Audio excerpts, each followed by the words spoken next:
这里确实有一点像《你的名字》这个电影里的场景一样，虽然电影已经过去很多年了，但是这个场景还是挺熟悉的，真的很漂亮。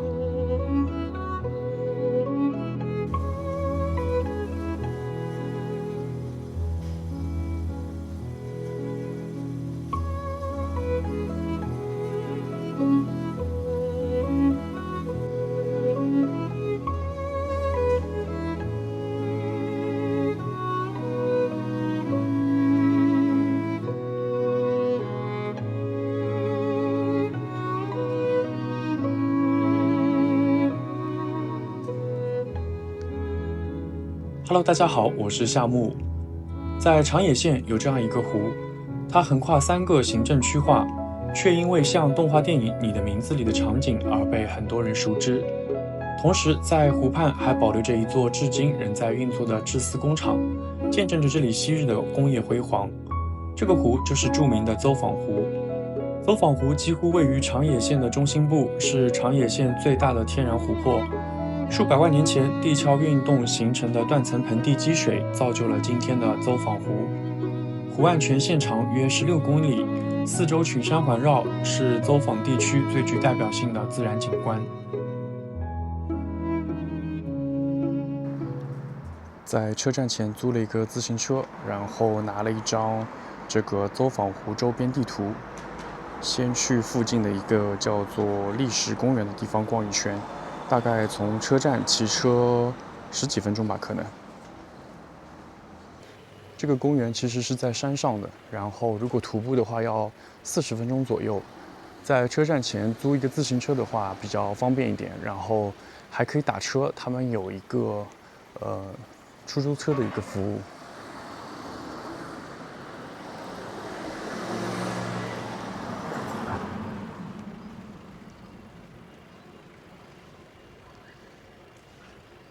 但我感觉骑自行车应该更舒服一点，就是可以感受一下外面这个天气和风。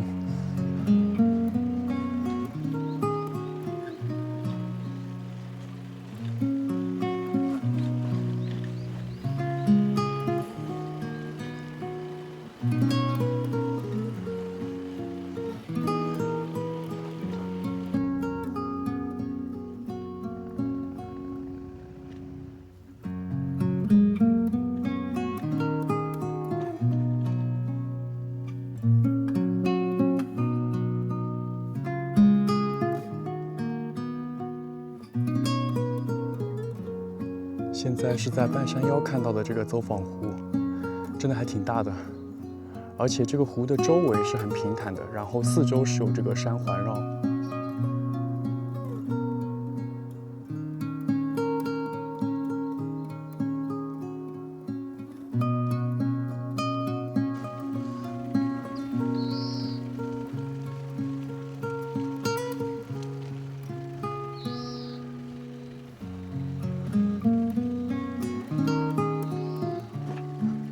终于到了历史公园。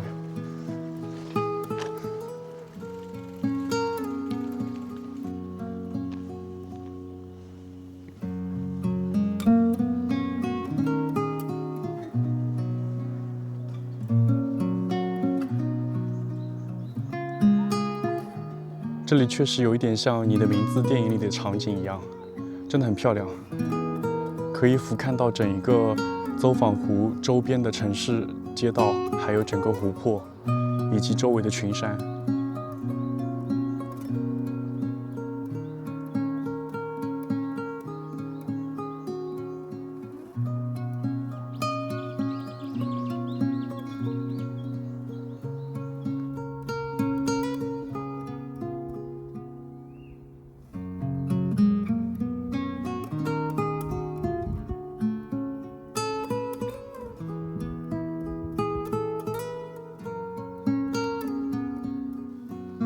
这个公园在上面还有一个稍微高一点的观景台，然后周边就是一个像森林公园一样的地方。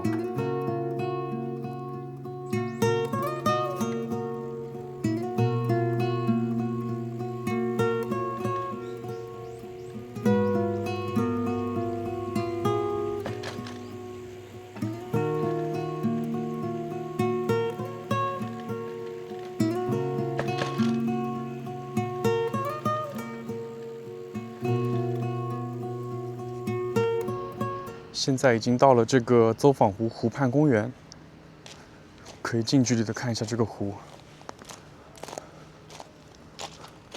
这个湖里有很多水草，哎，水不是特别的干净，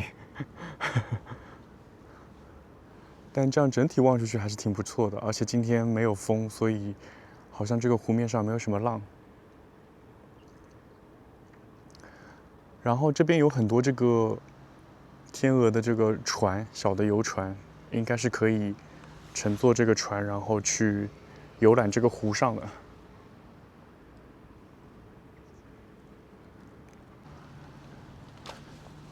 我才发现这个水里的水草不是水草，是一种菱角，好像是一种食物。因为我看到在这个干的地方有这个菱角，哎，好久已经没有看到这个菱角了。在中国的江南地区会把这个当做一种食物，好神奇，竟然能够在这里看到。上面这个水草全都是这个菱角的植物，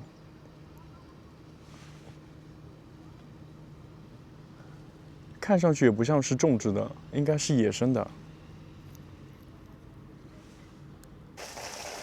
这个是在邹坊湖畔的间歇泉，这个间歇泉很有趣，它现在是人工控制的，喷出来的这个就是温泉。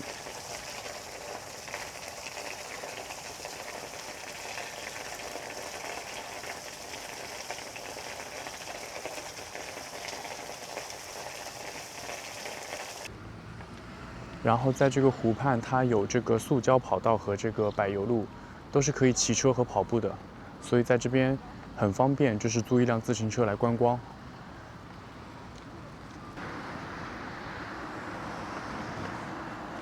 这两旁应该都是樱花树吧。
这边上面有一栋非常古老的日式的房子，但这栋房子是一家店铺，是卖甜甜圈的，只是今天是周二，它没开，叫做桥本镇屋。先进去看一下，感觉是一条比较古老的街道。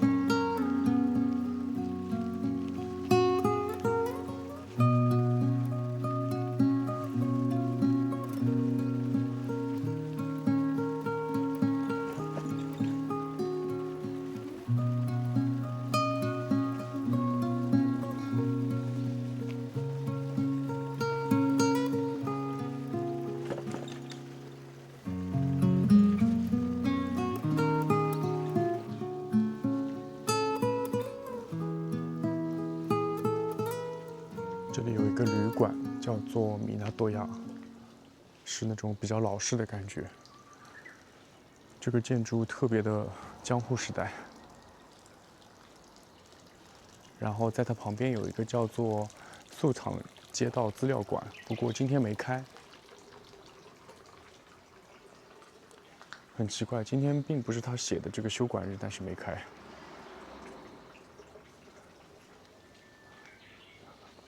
然后这边有一个这个周围附近的这个地图，上面写了这个走访大社的下社秋宫和走访大社下社春宫两个地方，一个在上面，一个在下面。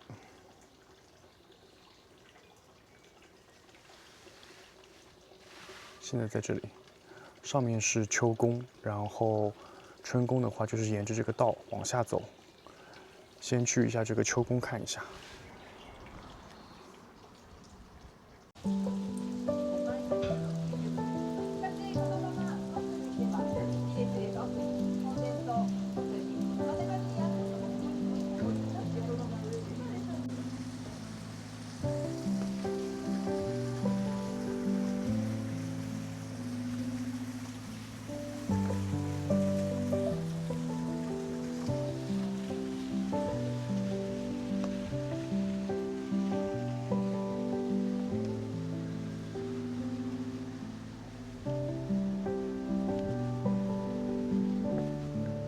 哇，这个神社的规模真的非常大哎！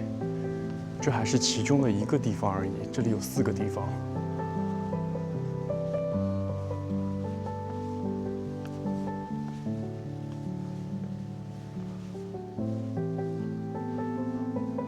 中间这棵杉树也非常的大，被围起来了。应该怎么走？它这里路分的好多。中间这个应该是正殿吧？哦，那应该从刚刚的地方走到中间去。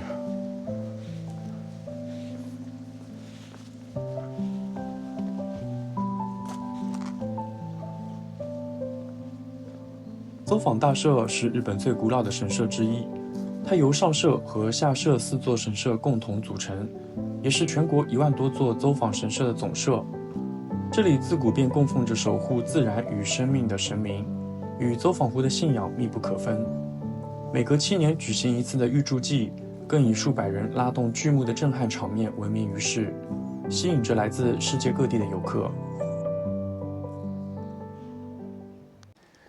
这个神社真的特别的精致漂亮，然后它外面蹲的2只守护神，右边写的是忠，然后左边写的是孝，而且中间的这个用稻草做的这个绳结特别的大，很精致，整体都非常的漂亮，有一点像出云大社的感觉。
现在到的是走访大社的春宫这边，距离那个秋宫大概骑车7、8分钟的样子吧。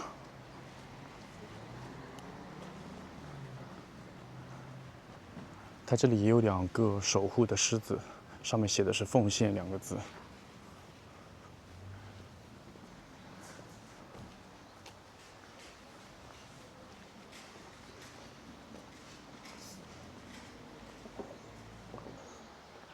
然后这个后面是主殿，主殿的样式其实跟秋宫的这个样式差不多，这个建筑物的造型好像是一样的吧，看上去。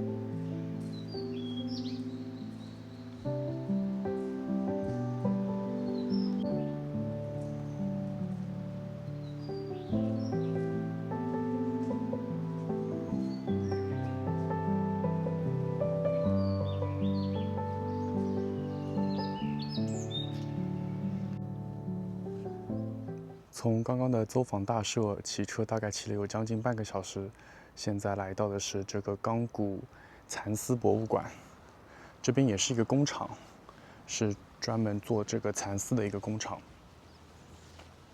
来这边看一下，现在所在的位置就是钢骨市了，已经，因为走访湖被分成了3个行政区划。在这个博物馆的外面，它种了很多这个桑树，上面还结了桑果。看一下，有很多桑果已经成熟了，感觉已经好久没有看到桑果了。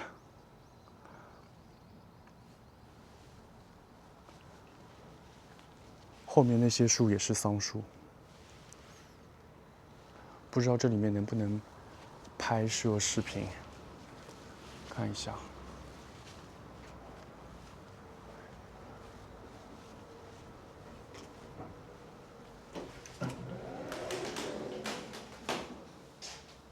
这边有一个展出，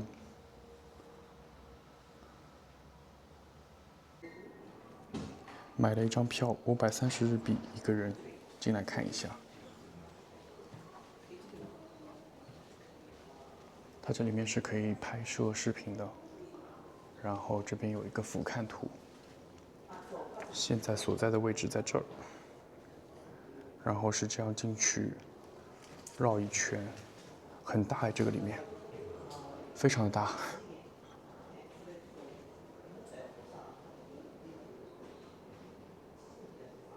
钢骨蚕丝博物馆，它这里还做了一个蚕宝宝的一个玩偶。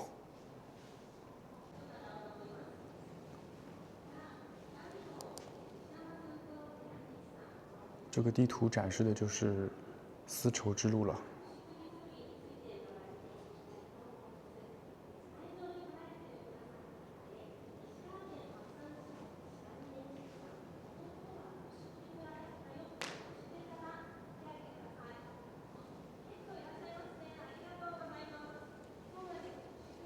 这边有好多蚕茧，小时候玩过这个蚕茧，还是有点怀念的。现在很少见到了。这边就是这个生丝了，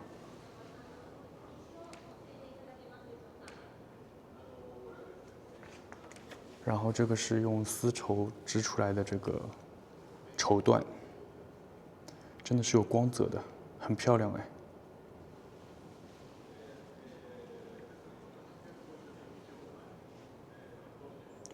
然后它这边还展出了一些养蚕开始的一些步骤啊，然后最后去抽丝剥茧的生产工序吧，应该算是。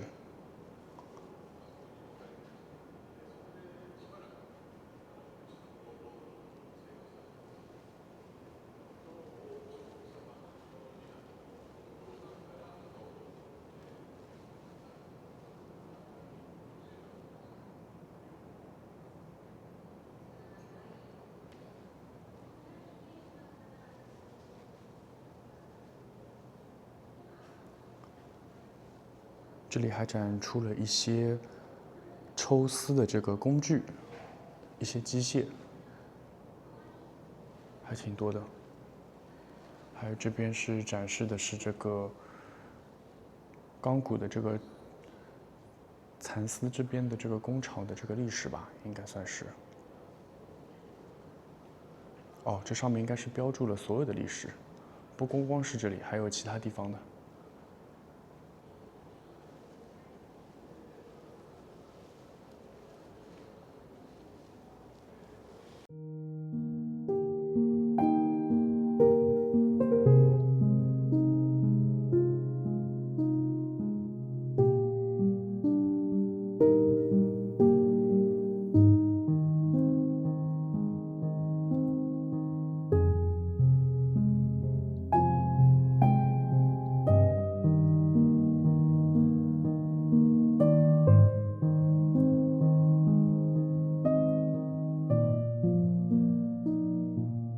很难想象，如今宁静的走访湖畔曾是日本近代工业最重要的发源地之一。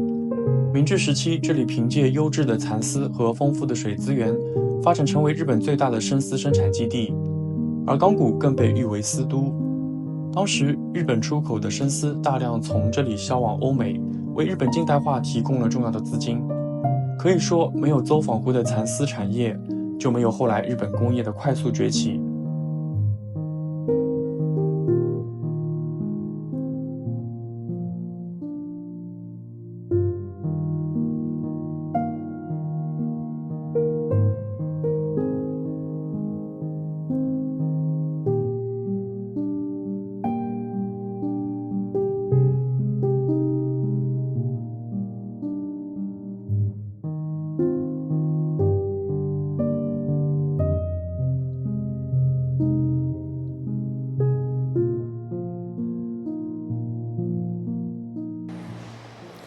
它这边还有个商店，是可以购买一些小礼品的。然后他们这边也产化妆品，里面是放了这里产的丝绸，一些肥皂啊，然后还有一些简单的一些护肤品吧。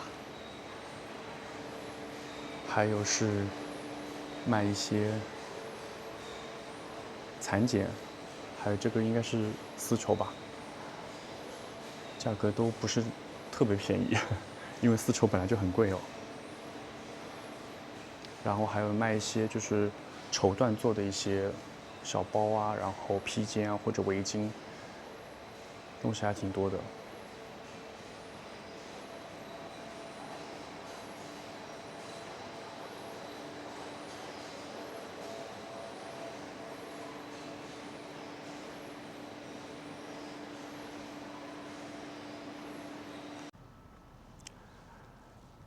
冈古蚕丝博物馆已经看完了，这边确实挺不错的。与其说是一个博物馆，倒不如说是在参观这个工厂吧，真的是难得一见，还挺推荐的。如果有机会来走访这边玩的话，很推荐大家来这个冈古蚕丝博物馆，虽然离车站稍微有点远。